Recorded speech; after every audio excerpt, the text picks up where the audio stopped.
Hello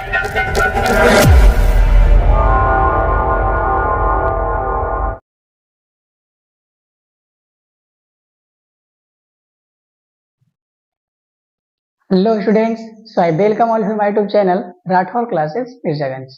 पिछले class में हम लोगों ने शैवाल के बारे में पढ़ लिया। शैवाल के बारे में बोल रहे हैं, कौन कौन सा जगत था? पादप जगत, मोनेरा जगत, प्रोटिस्टा जगत, कवक जगत, पादप जगत और जंतु जगत। तो पूरे जीव जगत को कितने भागों में बांटा गया? 5 भागों में। तो कौन सा खत्म हो गया? मोनेरा जगत खत्म हो गया, उसके अंदर बैक्टीरिया आता है। उसके बाद पढ़े प्रोटिस्टा जगत, वो भी पूरा खत्म हो गया। उसके बाद तीसरा जगत कौन सा पढ़ेंगे? कवक जगत पढ़ेंगे। और जब ये खत्म हो जाएगा तो जो चौथा जगत है वो नए चैप्टर में स्टार्ट होगा। ठीक है, तो आज हम किस जगत के बारे में बात करने वाले हैं? कवक जगत के बारे में। इसके पहले 2 जगत पढ़ा चुके हैं, जो नहीं देखे हैं वो जाकर के देख लें। ठीक है, ओके। तो सबसे पहले इसके बारे में बात करेंगे। क्या याद है आपको जो मोनेरा होता है वो कैसा होता है? याद होगा, एक कोशिकीय होता है और प्रोकैरियोटिक होता है। प्रोटिस्टा कैसा होता है? वो भी एक कोशिकीय होता है और यूकैरियोटिक होता है। लेकिन जो कवक जगत है वो बहुकोशिकीय होता है और यूकैरियोटिक होता है। क्लियर है यहाँ पर? ओके। अब देखते हैं कि कवक का निवास स्थान क्या होता है। तो जिस प्रकार से बैक्टीरिया सभी जगह पाया जाता था, उसी प्रकार से कवक भी सभी जगह पाया जाता है। इसका कहने का मतलब क्या हुआ? बैक्टीरिया हवा में भी पाया जाएगा, बैक्टीरिया पानी में भी पाया जाएगा और बैक्टीरिया मिट्टी में भी पाया जाएगा। तो जैसे बैक्टीरिया सब जगह पाया जा रहा था, उसी प्रकार से कवक भी सभी जगह पाया जाएगा, चाहे वो हवा हो, चाहे वो पानी हो, चाहे वो मिट्टी हो। क्लियर है यहाँ तक? ओके। और ये कुछ जंतु तथा पौधों पर भी परजीवी के रूप में रहता है। किसके रूप में? परजीवी के रूप में। किसके ऊपर रहता है? जंतु तथा पौधा के ऊपर रहता है। यह नमी या गर्म वाले स्थानों पर आसानी से उग जाता है। इसका कहने का मतलब क्या हो? जहां भी नमी का मात्रा होगा वहां उग जाएगा और जहां भी गर्म का मात्रा होगा वहां उग जाएगा। ठीक है। बैक्टीरिया एवं कवक के कारण क्या होता है? हमारा भोजन दूषित हो जाता है, हमारा भोजन खराब हो जाता है बैक्टीरिया या कवक के कारण। ठीक है, इसके लिए हम लोग क्या करते हैं? इसके बचाव के लिए हम अपने भोजन को फ्रिज में रख देते हैं। हम अपने भोजन को कहाँ रख देते हैं? फ्रिज में। तो ऐसा सोचे हैं कि हम अपने भोजन को, हम अपने खाद्य सामग्री को फ्रिज में क्यों रख देते हैं? ताकि हमारा भोजन बैक्टीरिया या कवक के वजह से खराब ना हो जाए। इसके लिए हम क्या करते हैं? भोजन को कहाँ रख देते हैं? फ्रिज में रख देते हैं, रेफ्रिजरेटर में रख देते हैं। क्यों? ऐसा क्यों? क्योंकि अगर बाहर में रहेगा तो बाहर का तापमान बहुत ज्यादा होगा और ये ज्यादा तापमान में कौन उग जाएगा? बैक्टीरिया और कवक उग जाएगा। उसके कारण हमारा भोजन खराब हो जाएगा। इसीलिए क्या करते हैं? फ्रिज का तापमान कम होता है, 10 डिग्री सेल्सियस होता है लगभग, या -10 बोल सकते हो, उतना होता है। ठीक है, तो उतने में ठंडा कर देता है क्या? हमारे भोजन को ठंडा कर देता है और वहां बैक्टीरिया कवक नहीं उग पाता है। क्लियर है? ओके, देखिए, इसलिए हम अपने भोजन को कहाँ रख देते हैं? फ्रिज में। संरचना की बात करें तो इसमें कोशिका भित्ति, कवक का कोशिका भित्ति किसका बना होता है? काइटिन का तथा पॉलीसेकेराइड का। कवक का कोशिका भित्ति किसका बना होता है? काइटिन तथा पॉलीसेकेराइड का। अगर बात करें मोनेरा की, तो बताइए मोनेरा का मोनेरा का कोशिका भित्ति किसका बना होता है? वो 2 भाग था, आर्की बैक्टीरिया और यू बैक्टीरिया। तो आर्की बैक्टीरिया का कोशिका भित्ति पेप्टिडोग्लाइकन का नहीं बना होता है, लेकिन यू बैक्टीरिया का कोशिका भित्ति किसका बना होता है? पेप्टिडोग्लाइकन का बना होता है। फिर प्रोटिस्टा में हम भी अलग अलग सारे में भाग में देख लें क्या क्या होता है। उसी प्रकार से कवक का पूछेगा कि कोशिका भित्ति किसका बना होता है, तो बोलना है काइटिन का तथा पॉलीसेकेराइड का। ओके। कवक की संरचना को कवक तंतु कहते हैं। कवक का जो भी संरचना होता है उसके संरचना को क्या कहते हैं? कवक तंतु। ये देखिए, इस प्रकार से कवक तंतु होता है। ठीक है, और यह पतले धागे की तरह होता है। जो भी कवक तंतु है कैसा होता है? पतले धागे की तरह। तो देखिए, लग रहा है कि नहीं पतला धागा की तरह है? हाँ, लग रहा होगा। अब आगे देखिए, कवक तंतु के जाल को कवक जाल कहते हैं। ये जो कवक तंतु है इसके जाल को क्या कहते हैं? कवक जाल कहते हैं। तो देखिए इधर, ये कवक तंतु का जाल है, इसलिए इसको क्या बोल रहे हैं? कवक जाल। अगर एक तंतु है तो इसको बोल रहे हैं कवक तंतु, अगर इसी का जाल है तो क्या बोल रहे हैं, कवक जाल। और ये कैसा होता है, पतले धागे की तरह होता है। तो कवक के संरचना को कवक तंतु कहते हैं और इसके समूह को, इसके वर्ग को क्या कहते हैं, कवक जाल कहते हैं। क्लियर है। कवक तंतु दो प्रकार के, कवक तंतु जो है कितने प्रकार के हो सकता है, दो प्रकार के। एक हो सकता है पट्टीय और दूसरा हो सकता है अपट्टीय। इसका कहने का मतलब क्या हुआ, सेप्टेड और एसेप्टेड। एक वैसा कवक तंतु होगा जिसके पास सेप्टा पाया जाएगा। देखिए ये कवक तंतु है, इसमें ऐसे ऐसे ऐसे ऐसे करके सेप्टा पाया जा रहा है। तो जिसमें सेप्टा पाया जाता है उसको बोलते हैं पट्टीय, जिसमें सेप्टा नहीं पाया जाता उसको बोलते हैं अपट्टीय। क्लियर है, ओके। अब आगे देखिए पोषण। तो कवक में पोषण कैसा होगा, तो कवक में पोषण परपोषी होता है। कवक कैसा होता है, परपोषी। और परपोषी भी तीन प्रकार के हैं, तो सब होता है। मृतजीवी कवक भी होता है, परजीवी कवक भी होता है और सहजीवी कवक भी होता है। ये तीनों प्रकार के होता है, लेकिन मेनली क्या बोलेंगे इसको, कौन सा है, ये परपोषी है। कवक का पोषण कैसा है, परपोषी है। अब आगे क्या बचा हुआ है, जनन, कि कवक में जनन क्या होता है। तो फिलहाल इसको इतना उतार लीजिए, उसके बाद हम बताते हैं इसके जनन के बारे में।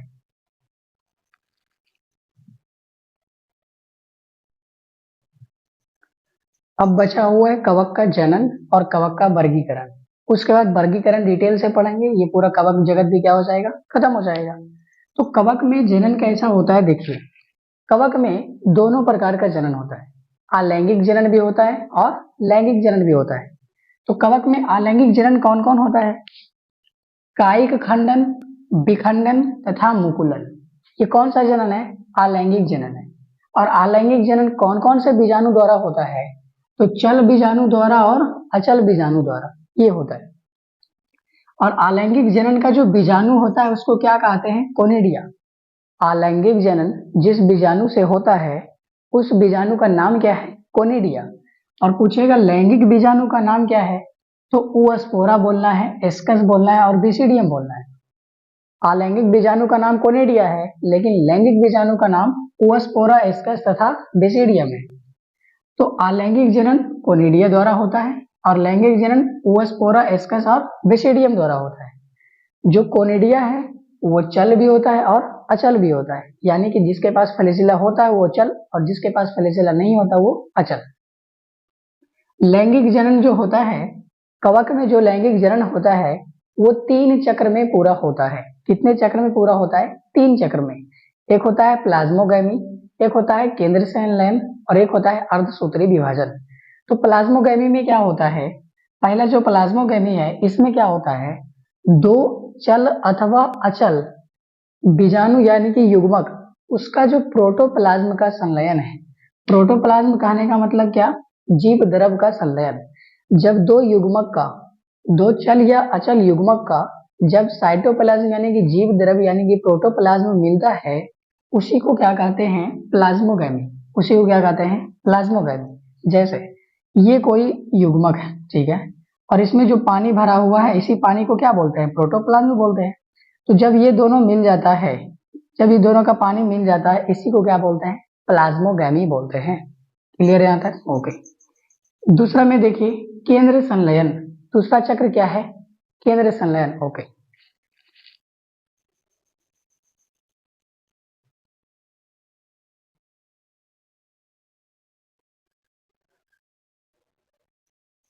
तो केंद्र संलयन कहने का मतलब क्या, केंद्र मतलब केंद्रक, केंद्र मतलब केंद्रक। तो दो केंद्रक का संलयन को कहते हैं केंद्र संलयन। दो केंद्रक के संलयन को क्या कहते हैं, केंद्र संलयन। जैसे ये दो को कोशिका है और इसके बीच में क्या होता है, केंद्रक। जब इस दोनों का केंद्रक मिल जाएगा उस प्रक्रिया को क्या बोलेंगे, केंद्र संलयन बोलेंगे, ठीक है। जब जीव द्रव मिल रहा था तो प्लाज्मोगैमी, जब केंद्रक मिल रहा है तो केंद्र संलयन, ये हो गया। तीसरा चक्र है अर्धसूत्री विभाजन। तीसरा चक्र क्या है, ये बार बार स्टैंड मेरा हिल रहा है।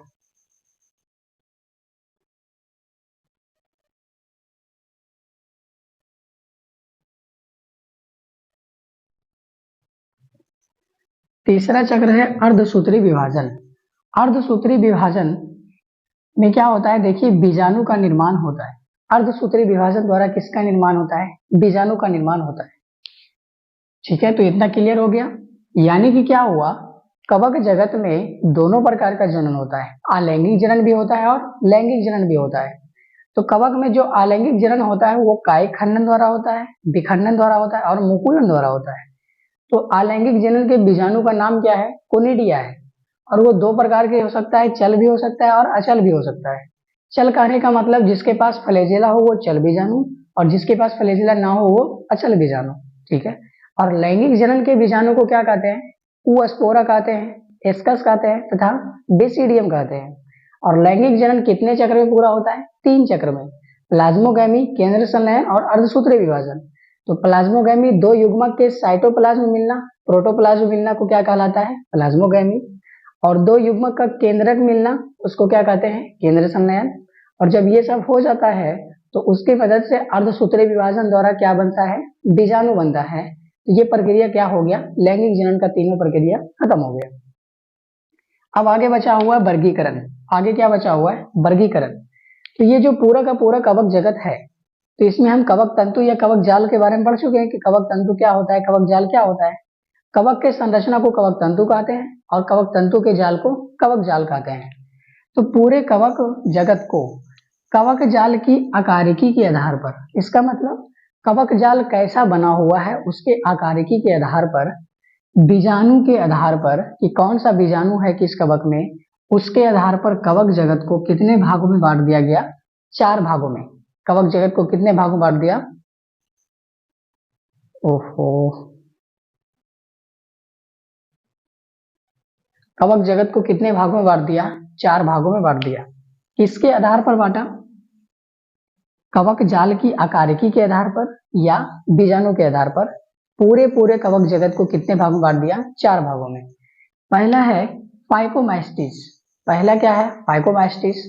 दूसरा क्या है? एस्कोमास्टिस। तीसरा क्या है? बेसिडियोमास्टिस। और चौथा क्या है? ड्यूटेरोमास्टिस। तो ये जो 4 को वर्गीकरण है, किसका वर्गीकरण है? कवक जगत का वर्गीकरण। किसका वर्गीकरण? कवक जगत का वर्गीकरण। कवक जगत को कितने भागों में बांटा गया? 4 भागों में। फाइकोमास्टिस, एस्कोमास्टिस, बेसिडियोमास्टिस और ड्यूटेरोमास्टिस। तो अब फिलहाल इतना उतारिए, उसके बाद ये चारों को हम अलग से अंतर करके बताते हैं।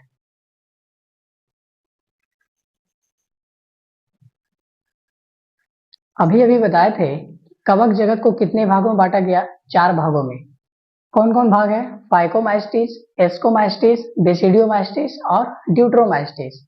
तो हमने क्या किया है, सभी में ये सारा पॉइंट को कॉमन करके अलग अलग सब में लिख दिया है ताकि आपको अंतर समझ में आए कि किसमें क्या होता है। ठीक है, तो एक तरफ फाइकोमास्टिस लिख लीजिए, एक तरफ एस्कोमास्टिस, एक तरफ बेसिडियोमास्टिस और एक तरफ ड्यूटेरोमास्टिस। और इधर जो पन्ना छूटा हुआ रहता है वो साइड ये वाला लिखना है, निवास स्थान, कवक जाल, बीजाणु, जनन और उदाहरण। इतना पॉइंट ही सब में पढ़ना है, इतना पॉइंट ही अलग होता है सब में। देखिए, सबसे पहले बात करें निवास स्थान की, तो फाइकोमास्टिस का निवास स्थान जलीय आवास होता है और सड़ा गला पत्ता होता है, पौधा होता है, उसके ऊपर पाया जाता है परजीवी के रूप में। ठीक है, जो एस्कोमास्टिस है इसका निवास स्थान क्या होगा? गोबर। गोबर पर उगने वाला कौन है? ये एस्कोमास्टिस है। अगर बोलेगा मिट्टी या वृक्ष के लट्ठे पर कौन उगता है, तो बेसिडियोमास्टिस उगता है। और पूछेगा ड्यूटेरोमास्टिस कहाँ उगता है, तो शरीर के ऊपर, हमारे शरीर के ऊपर परजीवी के रूप में उगता है। कौन? ड्यूटेरोमास्टिस। ठीक है, ये क्या देख लिया हमने, सब में निवास स्थान देख लिया। आगे देखिए कवक जाल।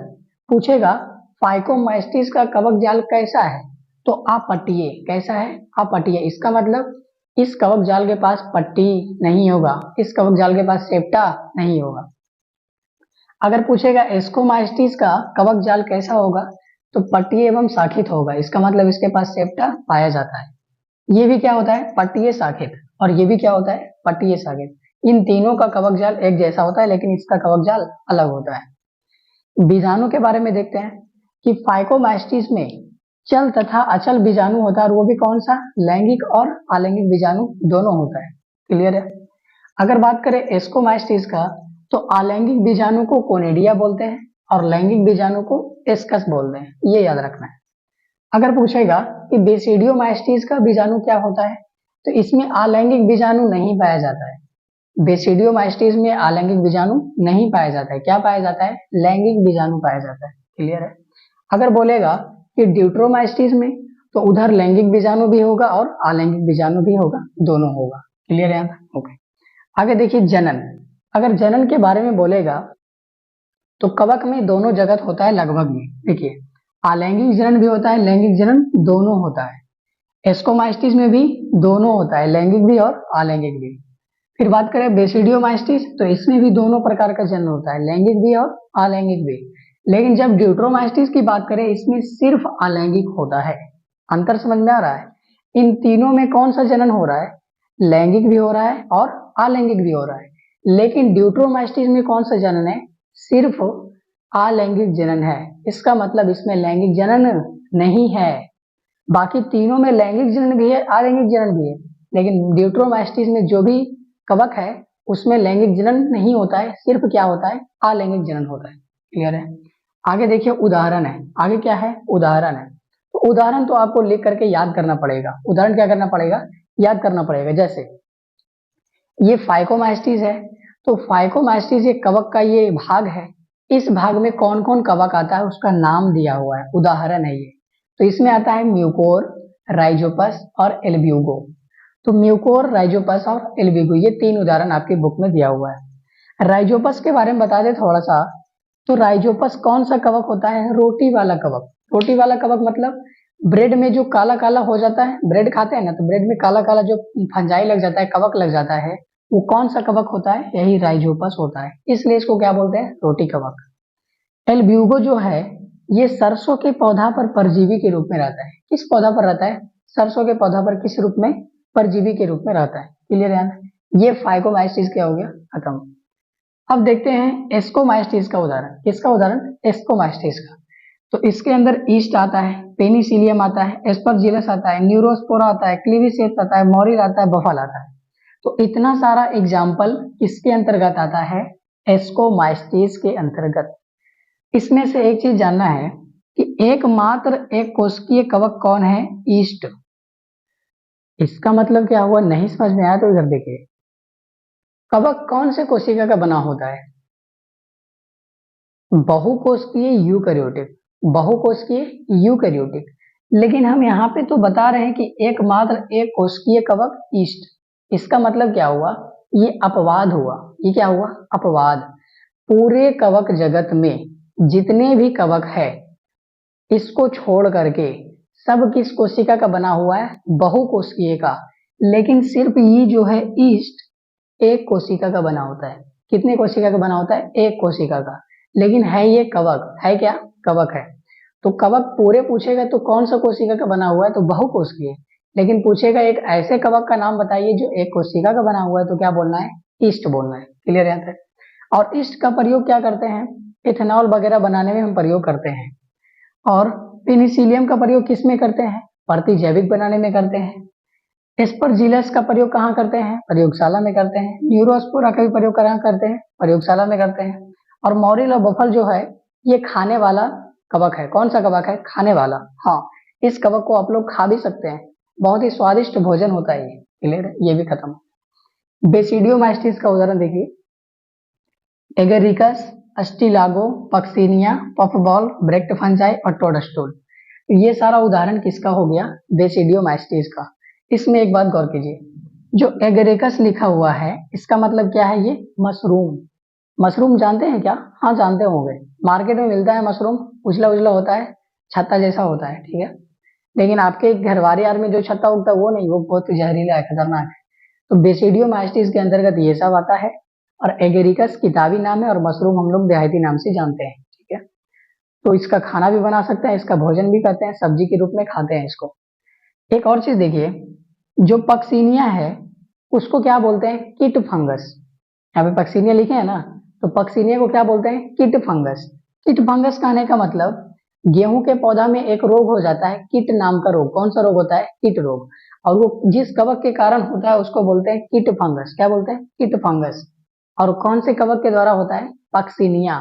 पूछ देगा क्वेश्चन में कि सरसों पर कीट नामक रोग किस फंगस से होता है, नाम बताइए, तो क्या बोलना है? पक्सिनिया। खत्म हो गया। आगे है ड्यूट्रोमैस्टिस। आगे क्या है? ड्यूट्रोमैस्टिस। तो ड्यूट्रोमैस्टिस में 3 उदाहरण दिया हुआ है सिर्फ, अल्टरनेरिया है, कोलिटोट्राइकम है और ट्राइकोडर्मा है। तो ये तीनों कहाँ होता है बता देते हैं। आपके शरीर क्या बोले, ये शरीर के ऊपर परजीवी के रूप में होता है। तो शरीर में उस जगह पर होगा जहां नमी की मात्रा होती है, जहां हवा वगैरह नहीं जाता है। ये गुप्त अंग के पास होता है, जांघ के पास होता है, काफ के पास होता है, ठीक है, हाथ भुजा के अंदर होता है। ओके, इससे इस कवक से होता क्या है?